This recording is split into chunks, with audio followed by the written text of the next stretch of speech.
Companies like Disney, Amazon, and even Uber can teach us so much about unlocking the potential of the user journey, creating a valuable brand, a unique brand from it. Let's break down how these three organizations have revolutionized their user journeys and how it's impacted the business and also the industry. So let's start with the basics. What is a user journey? It's a roadmap based on a particular customer type taking a journey through processes, procedures, and how that impacts them, and ultimately how they feel at the end of the day interacting with that journey, that part of your brand that influences what they're trying to do, that impacts their decision to buy or not to buy. So let's take a look at a company that revolutionized their industry, Uber. The fact is, getting a ride should not be hard. Hailing a taxi has been revolutionized by Uber. The process needs to be simple to understand and to execute. So they invested time in developing the technology, understanding the optimized user journey, and working with the drivers who deliver that service to ensure the actual end result, the user experience, was carried through from the technology to the actual passenger experience. Uber has done more than redefine the transport for humans. They've taken on food delivery, package delivery, and even pet delivery. What more can they do? We'll wait and see. So clearly they've created a technology that's a multi-product platform, but they've been able to leverage it virtually across the world. Something that's scalable and that simple is hard to beat in any local market. That's the secret of Uber. And if you're working on a user journey for your team, think about it like this. How can technology, processes, or procedures help to simplify things so that people don't have to learn a process? It's almost intuitive. Amazon is the new marketplace. There's no doubt about that. It's been shutting down malls and redefining the process of purchasing for a very long time. And they've created opportunities for consumers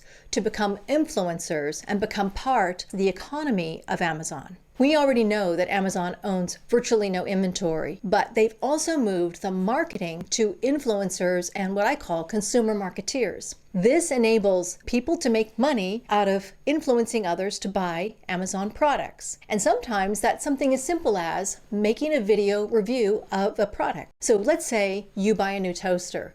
You make a video, you talk about it, you post it. You do enough of those kind of things and you're going to make some serious bread off of your toaster. Essentially, Amazon's going to pay you to post that review. That video review is valuable to them. It helps people understand what they're buying, what it looks like, how it works, and what you think of it. That simple process was brilliant. Amazon's also made it super simple, easy to understand, and have a clear cash payout. And they tapped into this marketplace by talking about the why. If you go onto the website of Amazon, you'll see this why clearly played out. Consumer marketeers can actually show value to the marketplace and to other consumers like them. And in doing so, create value for Amazon. These kind of videos created a little piece of marketing where Amazon had nothing to do with it other than providing the service and paying out a little bit of cash. They're making dollars on the pennies in this situation. So what's the takeaway? If you're working on a user journey, you can do the following. Think outside the box. Have your team work on a user journey that maps to a why that's an unexpected why. This is when brainstorming and ideation can be so important. And if you're worried about how to create some ideation in your team, I've got a video I've done all about ideation processes, and I'll put a link to that here and links below. Because the idea of thinking outside the box can be unlocking your next winning idea. If you want a great ROI, not just a good return on investment in your project, coming up with ideas like this one from Amazon can be that moment for you and your team, and you and your business as well. And then we come to tapping into the user emotions. Disney research spends a fortune figuring out how to tap into people's emotions. If you've seen a Disney movie, you see where that magic happens. It's in the music, it's in the artistry, it's in the storytelling, it's all of that. If you've been to a Disney park or maybe a cruise, you'll know they do all of that, and then they include all the other senses. The sense of feeling, taste, smell. It all plays a part in tapping into our emotions, and they really understand how to create those beats. And they also know, in doing that, where this magic comes from. It actually is in our own psychology. We're creating the magic between our ears. That's how they get people who are lifelong Disney fans, who are willing to shell out the big bucks, to have these moments of joy that people feel can't be replicated any other way. And it's an art, yes, but it's also a science. And so if you're trying to do something with your user journey where you're trying to tap into the emotions of your users, maybe you've got a digital app, but can you consider what the 5 senses approach would be? Understand the importance of placement, color, and even font size. If all you're doing is an app, you can have a huge impact on your user emotive experience by just those things. And then, of course, adding music or other layers of information really can create those emotional beats you're looking for.